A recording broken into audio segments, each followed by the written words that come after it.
We are finally getting solar panels after so very long. So that's what this video is going to be about, just the process of getting ready for solar panel installation. So what you're about to see now is I'm going to put a coating on my roof. I have a flat roof here, as you can see, and what I've been seeing here of late is that there have been more of the particles coming off my roof and going into the rain barrels, because I check it every now and again. So what I wanted to do is go ahead and encapsulize everything that's on the roof as far as the small particles that are coming off. So what happens is that after a roof ages a bit, and the particles will come off periodically, but what I want to do is just encapsulate everything on the roof as far as my particles are concerned, so that I don't get all of these solar panels installed and have to take them up in a few years to change my roof or repair it or whatever. So if I encapsulate everything, everything stays there and I'm okay for hopefully a bunch of years. The other reason that I'm doing this is because this last time we had a bunch of rain here in Southern California, I saw that I had a leak that I thought I had fixed some years ago. Now, of course, as you know, or you may know, being in Southern California, it may rain a few months out of the year. Sometimes it doesn't rain very hard. This time we had a really hard rain, and the leak that I thought I fixed wasn't actually fixed. So it was leaking. I did my best to repair it again, but of course I don't know that I repaired it, because when it rains a lot or not a lot. Sometimes you don't see the leak if you attempted to fix it. This time it did leak, so I wanted to make sure I coated everything on this roof to make doubly sure after I did my repairs that I have a second layer, which is this coating, to help protect everything and make sure no water gets through. And this is actually just the first coat. What I wanted to do is get a first protective coat down so that when they install their panels, if they did a little damage or scuff things up a little bit, I'd have some protection on it already. And once the solar panels go up, I can finish it by putting a second coat over the whole roof.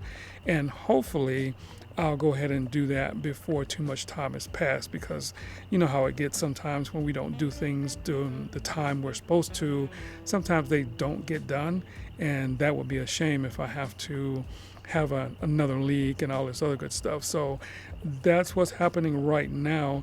So once this coating is done, they'll come out in the next couple days, and that will be plenty enough time for this coating to dry, because we get tons of sun here, and it would just go ahead and bake it into my flat roof, so that everything should be good.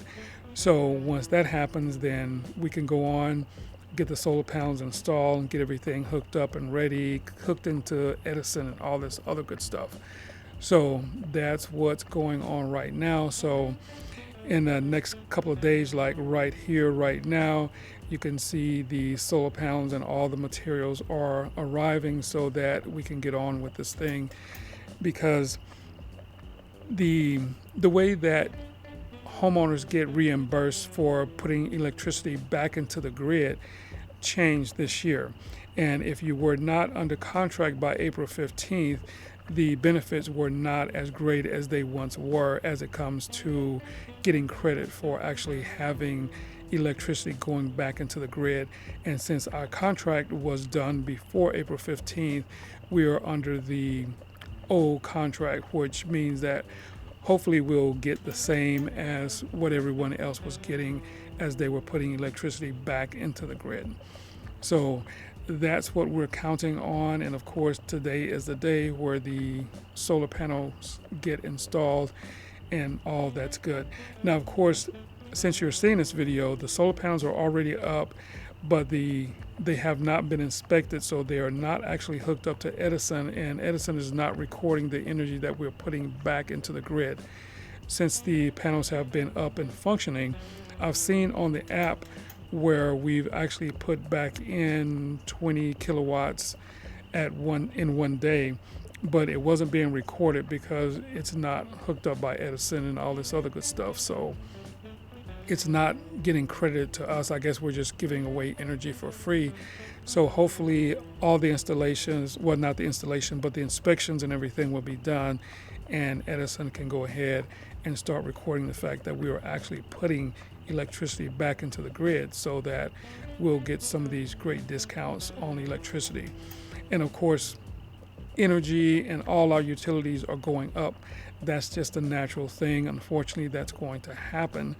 But if we're able to get a decent amount of credit from electricity, we can take the money that we won't have to spend on electricity and put it towards our other utilities, because they will be going up also. But this is one of those things I thought, and my wife and I thought together, that would be a good idea, so that we can at least get a handle on our electricity bill. And of course, my thought is, being the semi-green person that I am, I say semi because I don't do everything green. Of course, I have this channel. This is my green channel. I do a few things, but I'm not like 100% green. But I do my little bit to reduce our carbon footprint around here. So as long as we can do a few things like that, it'll help save, and it'll, reduce our carbon footprint. And since we live in Southern California and there's lots and lots of sun, I think it's a good idea that we do this, because there's no reason to let it go to waste, because if we don't, it will go to waste. So what you're going to see, as you're seeing now, is I'm doing a mixture of time lapse, and I'm doing some regular motion videos, so that you can see a few of the steps that are being done in order to get these solar panels installed. It's a pretty fascinating way to get solar. I've only done a couple panels here on the garage. I wanted to make sure that we were able to produce some electricity if our electricity went out for a few days. I wanted us to be covered, so that I can run at least refrigerator, keep food safe and good, and also some lights and things like that for those times if we actually need it. Fortunately, we haven't been losing electricity for any amount of time around here of late, but you never know what will happen. So I wanted to be prepared for that. So I have a few solar panels on the garage that I can use for that, and I also run a few things in the garage with the solar that I have there. So this is going to be a great addition. So I won't have to actually add any more solar to the garage, since we'll have this. And I believe we're getting 9 400-watt panels, which would give us 3.6 kilowatts of energy. We've actually been generating about 18 to 20 kilowatts a day, and supposedly we only use 2 to 4 kilowatts a day. So the electricity going back into the grid would be a great help and a great credit for us. And of course, that helps us with trying to save the planet for the next generations and all that other good stuff, and just being pretty decent stewards. So that is one of the things that we were actually looking at. So it will be a great thing once the inspection happens and Edison goes ahead and get us hooked up as far as putting electricity back into the grid. So the remainder of this video is just going to be them doing their thing and getting set up, and by another week or so, I hope that we are all hooked up and ready to go as far as putting energy back into the grid.